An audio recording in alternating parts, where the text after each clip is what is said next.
한 주간 동안 평안하셨습니까? 네. 어쨌든 지금은 기도할 때입니다. 하나님 앞에 엎드려서 하나님의 도우심을 구할 때임. 어쩌면 하나님이 우리의 기도를 들으시고 싶어 하시는 것 같아요. 그렇기 때문에 사랑하는 여러분, 집에 있을 때 어느 곳에 있든 하나님을 찾으십시오. 이 시대 하나님이 만나 주실 겁니다. 제가 가만히 고민하면서 하나님 이 시대에 어떤 말씀으로 우리 성도님들과 나눠야 됩니까? 라고 할 때 갑자기 시편 121편이 생각났어요. 우리가 너무 많이 들었죠. 그러나 이 말씀을 갖고 다시 한번 하나님 앞에 서서 하나님의 음성을 듣는 시간 되기를 원합니다. 제가 선교사일 때 예전에도 말씀드렸지만 시골에 계신 부모님을 잠깐 방문하고 이제 떠나야 돼서 이제 나오면 항상 부모님은 집 밖에 서 계셨어요. 그리고 차를 타고 나올 때 꼭 쭈그리고 앉아서 그 차가 안 보일 때까지 계속 바라보고 계셨어요. 근데 그때는 잘 몰랐어요. 부모님의 마음, 왜냐면 철이 없을 때니까. 근데 시간이 지나고 나이를 먹으면서 조용히 그때 부모님의 마음을 좀 한번 묵상해 봤어요. 그러더니 이런 생각이 드는 거예요. 문 밖에서 아들이 탄 차가 안 보일 때까지 쭈그리고 앉아 계셨던 부모님의 마음은 과연 어디까지 머무셨을까라는 생각을 갑자기 하게 됐어요. 그때 생각난 건 부모님의 평생의 그 마음이 제가 사역했던 중국 땅 가운데서 떠나지 않았을 것 같다라는 생각이 갑자기 들더라고요. 그러니까 너무 감동이 되는 거예요.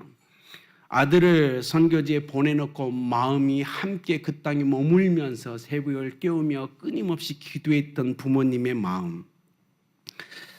자, 이 마음 참 놀랍죠. 왜 그렇게 해야만 했을까요? 자녀이기 때문에 그랬겠죠. 자녀이기 때문에.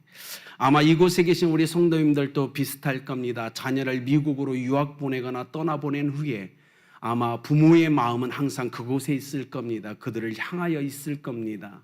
자녀를 인도에 보낸 후에도 부모의 마음은 자녀가 있는 그 인도 땅에 머물고 있을 거예요. 그 시선이 아마 다른 곳으로 향하지 않을 겁니다. 이것이 부모님이라는 거죠. 오늘 5절에 여호와는 너를 지키시는 이시라라고 말씀합니다. 여호와는 너를 지키시는 이시라. 이 표현이 갑자기 말씀을 묵상한 저한테는 바로 하나님은 너를 향하여 그 시선으로 바라보고 계시다라는 마음으로 저한테 다가오셨어요. 너를 지키는 중국 땅 가운데 선교사로 있는 평생에 너를 바라보고 마음을 쏟았던 어머니, 아버지의 마음같이 오늘 이 험악한 세상에서 우리가 인생길을 걸어갈 때 여호와께서 너를 지키는 이시라는 이 표현은 하나님의 눈은 너를 향하고 있다. 그 마음이 너희 가운데 머물고 있다는 마음으로 저한테 다가왔어요.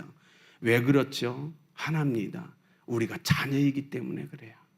그렇죠. 우리는 하나님의 자녀입니다. 그렇다면 육신의 부모가 자녀를 향하여 그 시선을 떼지 않고 마음을 쏟는 것처럼 우리 하나님도 동일하게 자녀인 우리에게서 시선을 떼지 않을 거란 저는 믿음이 있습니다.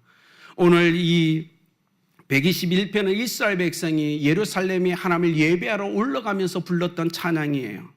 그들의 마음속에 열정이 있어요. 갈망이 있었어요. 하나님을 만나고 싶다.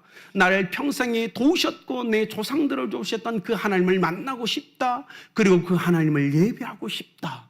그 간절한 마음을 갖고 이 시편 121편을 찬양하면서 끊임없이 하나님의 성소를 향하여 걸어갔어요. 제가 이 말씀을 묵상하면서 오늘 3주째 가정에서 영상 예배를 드리는 우리 성도님들의 마음이 그렇지 않을까라는 생각을 했어요. 나도 하나님을 만나고 싶다. 그 하나님을 경험하고 싶다. 성소를 향하여 나도 담대하게 발걸음을 내디려 그 하나님을 예배하고 싶다라는 마음이 오늘 집에서 예배드리는 우리 성도님들에게 분명히 있을 거라는 생각을 저는 해봤어요.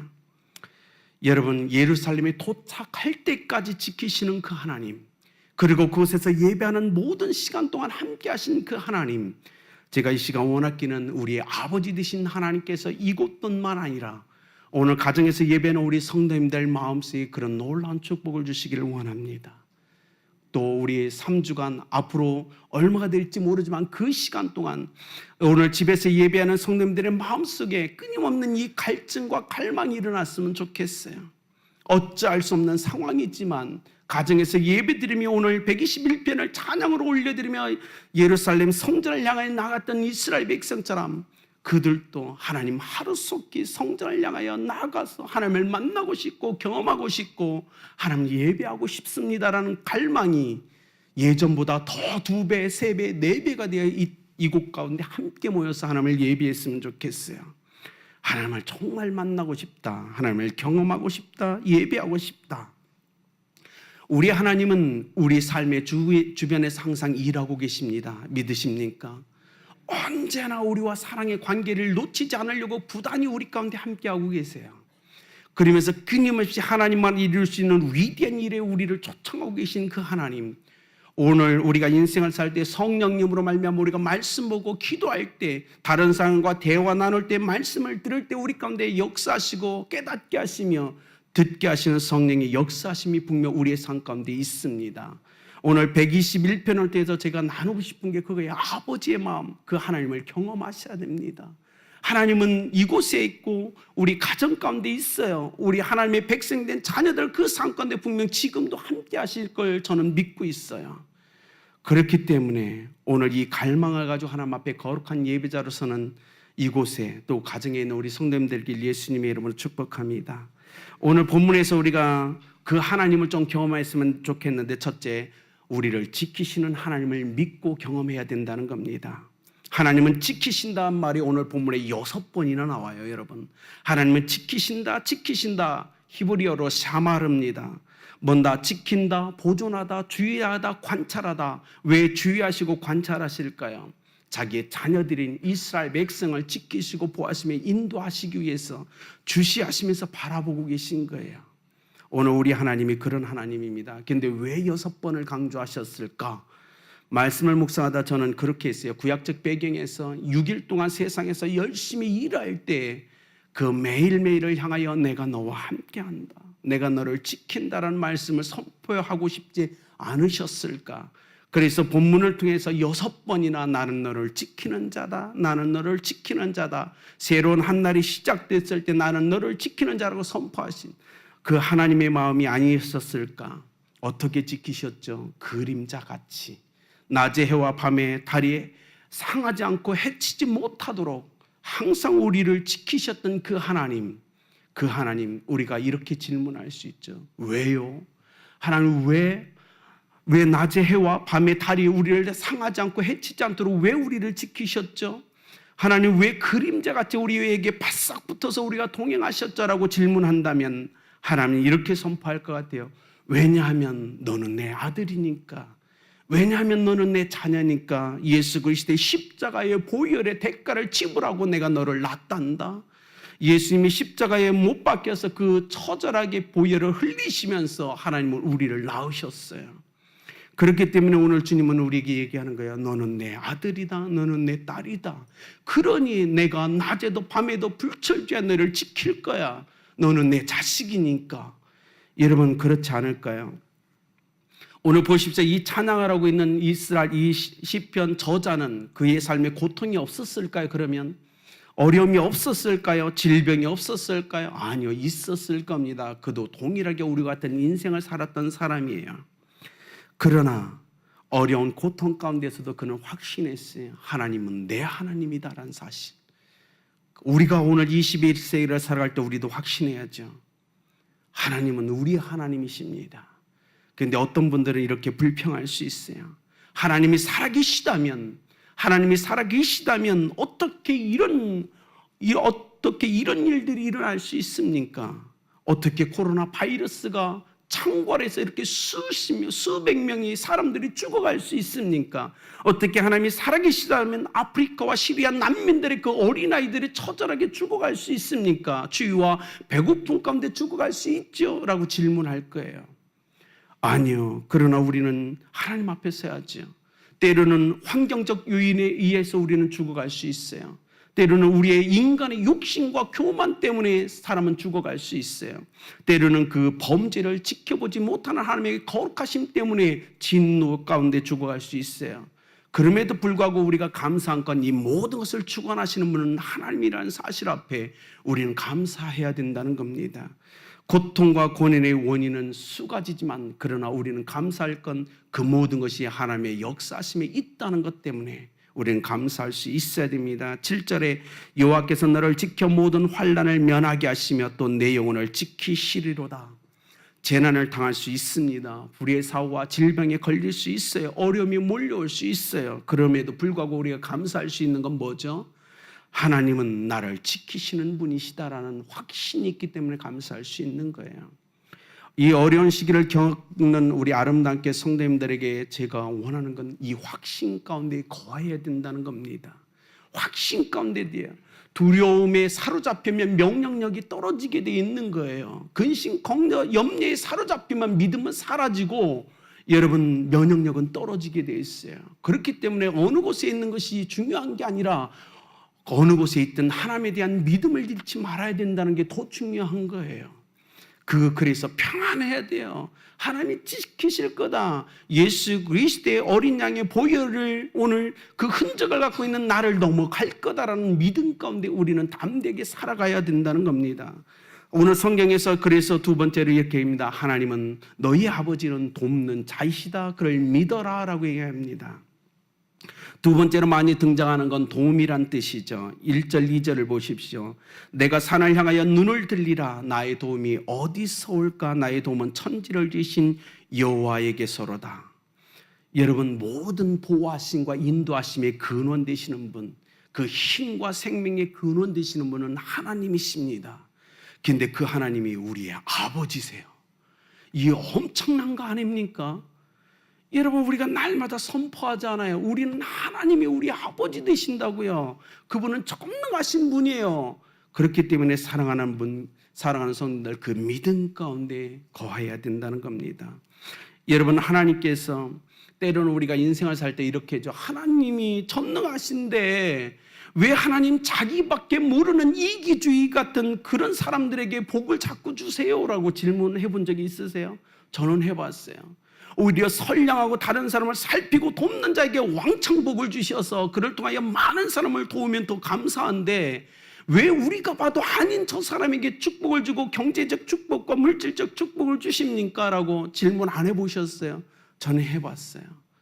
이 놀라운 하나님인데 여러분, 인생을 걷다 보면 이렇죠. 의지할 사람이 정말 없다는 것을 경험할 때가 있죠. 마음이 답답합니다. 내 옆에 있는 사람조차도 내가 의지하지 못할 것 같다는 마음이 일어날 때가 있습니다. 깜깜한 방 안에 내가 홀로 있는 그 쓸쓸한 느낌을 여러분 경험해 보셨습니까?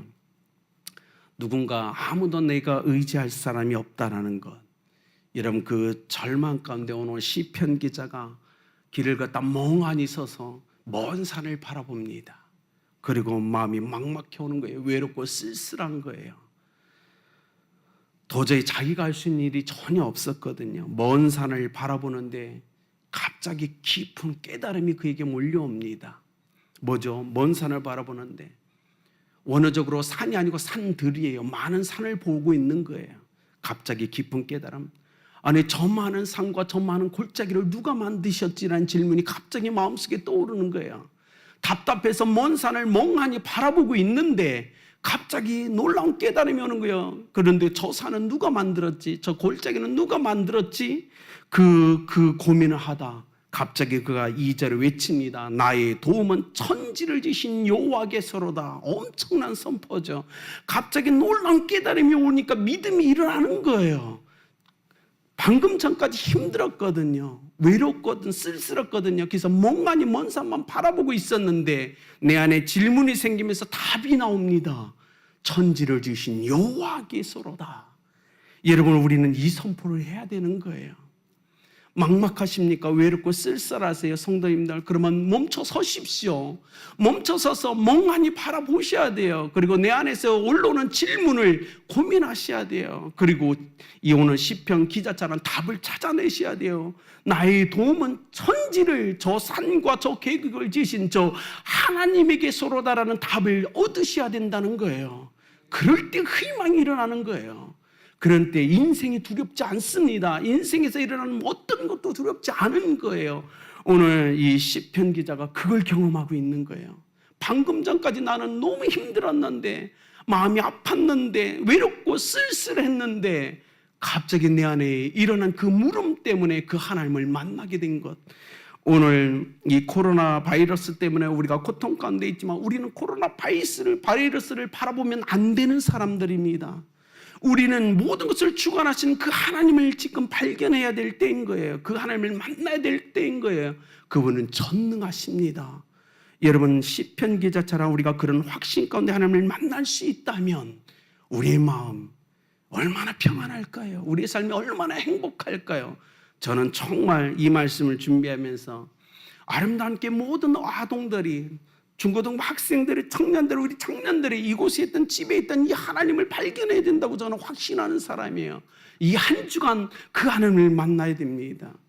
마음이 근심, 걱정, 어려움 앞에 서야 돼요. 그리고 멍하니 서서 묵상해야 돼요.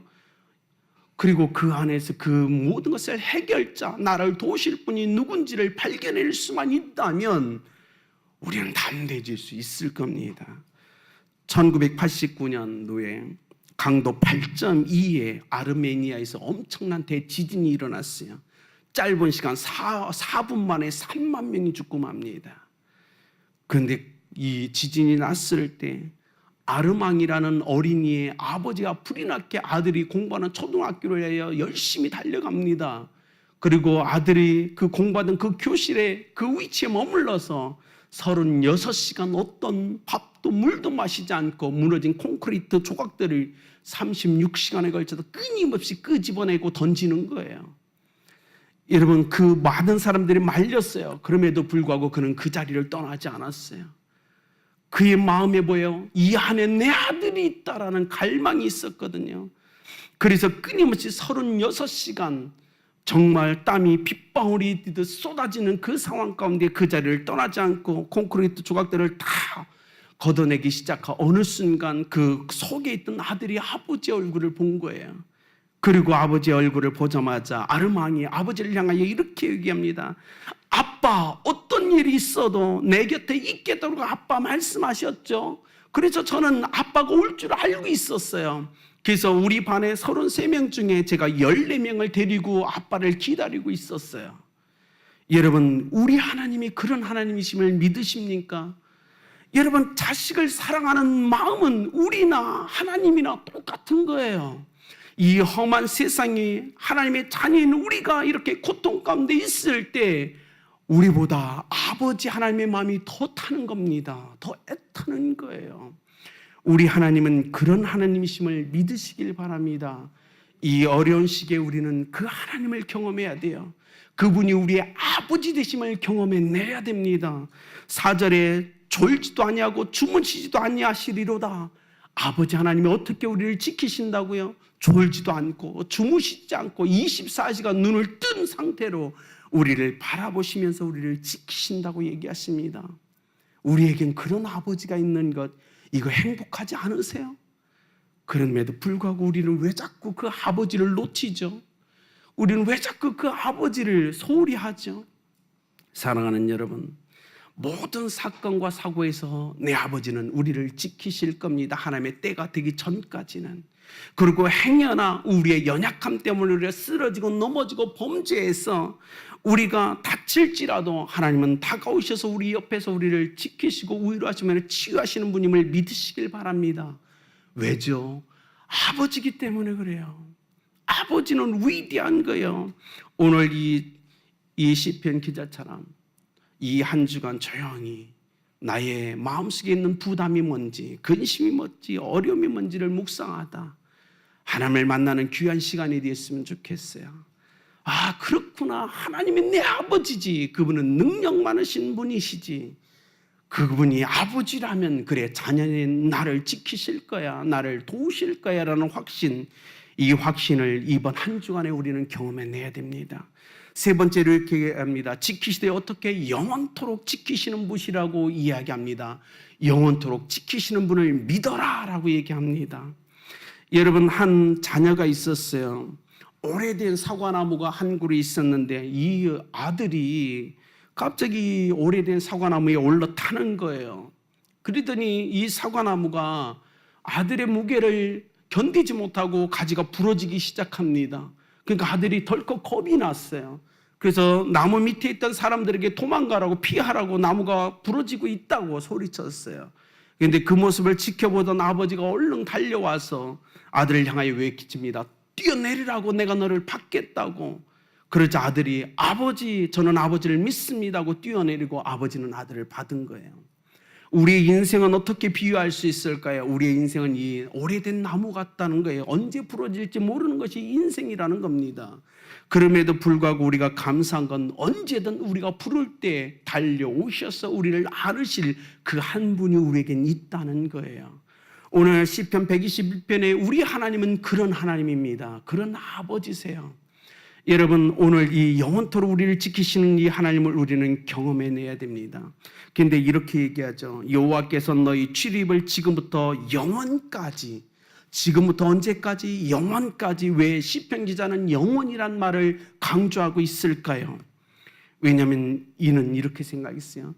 내가 하나님을 예배하러 예루살렘 성전에 올라가는 그 모든 노정에 하나님은 지킬 거야. 그러면서 한 가지 고백을 더합니다.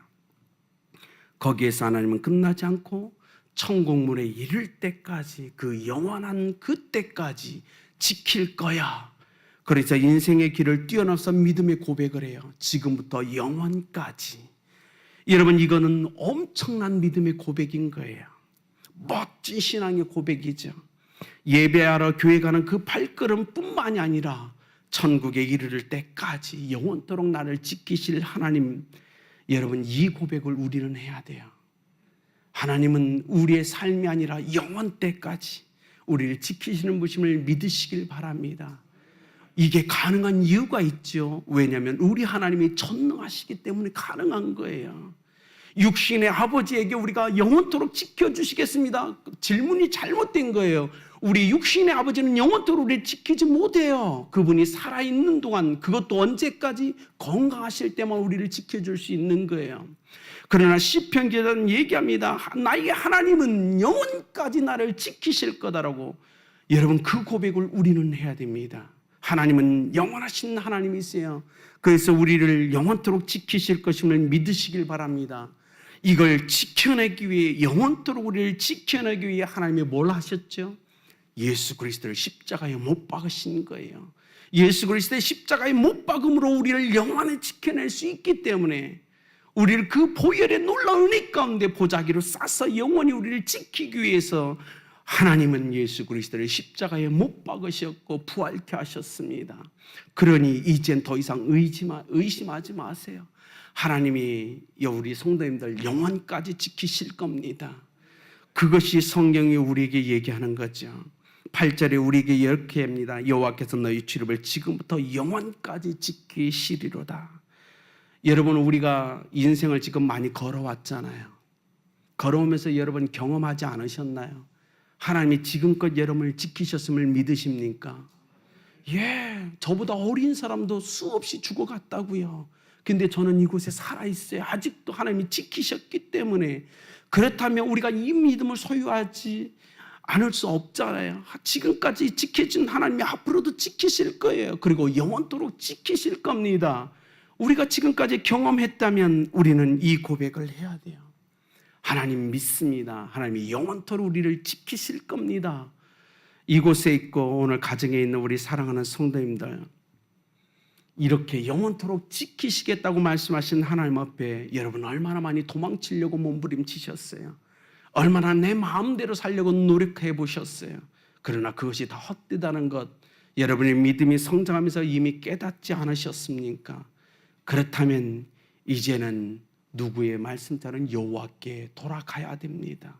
너무 멀리 왔나요? 늦지 않았습니다. 하나님 살아계세요.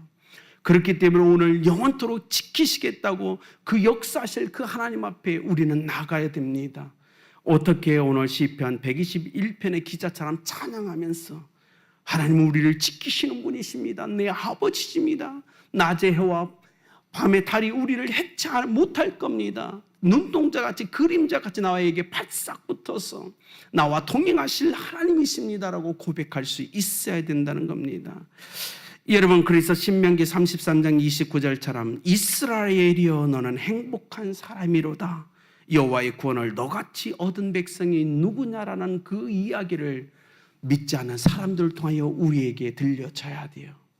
내가 보니 당신은 정말 그리스도인이군요. 내가 보니 당신은 정말 예수 믿는 사람이군요. 하나님이 정말 당신과 함께 하시는군요 라는 고백을 우리는 들어야 된다는 거예요. 여러분, 이런 거 있죠. 소소한 소원 같은 거 있죠. 제가 중국에서 사역하면서 정말 부러웠던, 꼭 듣고 싶었던 한마디가 있었어요. 선교사인데 뭐냐면 하나님의 사람이란 이 말을 정말 듣고 싶었어요. 선교사라면서 하나님, 제 평생에 제가 아니고 다른 사람을 통하여 당신은 하나님의 사람입니다라는 그 고백을 좀 들었으면 너무 좋겠어요라는 소망이 있었어요. 그리고 시간이 이렇게 지나갔죠. 근데 제 마음에 계속 그런 하나님께 인정받고 싶다라는 너무 그 갈망이 너무 컸어요. 여러분, 처음으로 저에게 그 글을 써준 사람이 누군지 아십니까? 송명희 씨예요. 송명희 씨 만났는데 처음으로 제가 어떤 얘기도 안 했는데 자기 CD에다가 글을 써주는데 하나님의 사람 이영은에서 써주셨어요. 사랑하는 여러분, 하나님이 인정하는 사람이 되어야 됩니다. 하나님의 자녀로서 하나님이 인정하는 자녀의 삶을 살아가십시오. 그것이 우리의 소망이 되어야 됩니다. 특히 이 어려운 시대, 어려운 상황 가운데 우리는 더 확신 가운데 거해야 돼요. 우리는 하나님을 경외해야 됩니다. 결론을 맺겠습니다. 1930년도 초에 미국은 심각한 대공황을 겪게 됩니다.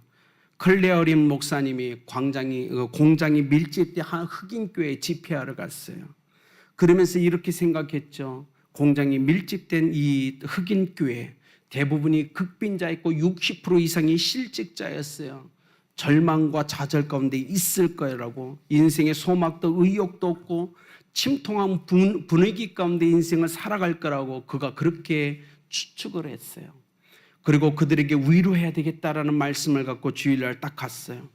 놀라운 건 그렇게 미국의 대공황의 처절한 고통 가운데 있는데 흑인들의 찬양은 너무나 힘이 있었어요. 너무나 희망이 넘쳤고 얼굴에 행복이 가득했고 웃음이 있었어요. 설교 시간이 되었을 때 그 클레어린 목사님이 단상에 서서 이렇게 얘기합니다. 지금은 미국이 대공황입니다. 도무지 희망이 없어 보입니다. 실업자가 계속 증가하고 있어요. 그런데 당신들은 어떻게 그렇게 기뻐하면서 찬양할 수 있죠? 라고 질문을 했어요. 그럴 때 흑인 성도들이 이렇게 얘기합니다.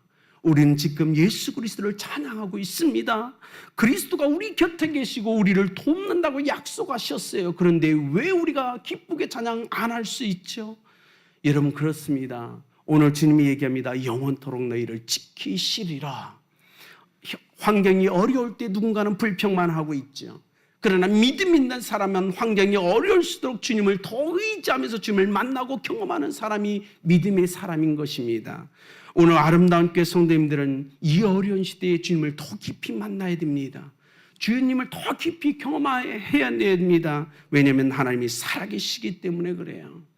오늘 이 시기에 저는 121편 말씀을 준비하면서 정말 마음에 끊임없이 하나님께 기도했어요. 하나님, 우리 성도님들이 하나님이 저들을 지킨다는 걸 확신하게 하십시오. 하나님이 저들을 돕는다는 걸 확신하게 하여 주십시오. 언제까지 영원토록 지킨다는 걸 확신하고 믿고 하나님, 이 어려운 시기에 하나님을 경험해내게 해달라고 저는 기도했어요. 사랑하는 여러분, 오늘 주일날 이곳에 나와 예배하는 성도님들, 예배가 끝나고 여러분 세상으로 다시 돌아갔을 때 사랑하는 목자, 목녀, 목원들에게 전화하십시오. 그리고 오늘 말씀을 나눠주십시오. 힘내라고, 걱정하지 말라고, 하나님 살아계시다고, 하나님이 너희들을 지키실 거라고, 위로하실 거라고, 도울 거라고 여러분 말씀을 선포해 주십시오. 그래서 아름다운 게 모든 성도가, 우리 자녀들이 다시 한번 그 성소를 향하여 믿음의 발걸음을 내딛자 함께 이곳에서 예배할 날, 그날을 우리가 함께 기대합시다. 그렇게 하나님 앞에 믿음으로 살아가는 여러분들 예수 그리스도의 이름으로 축복합니다.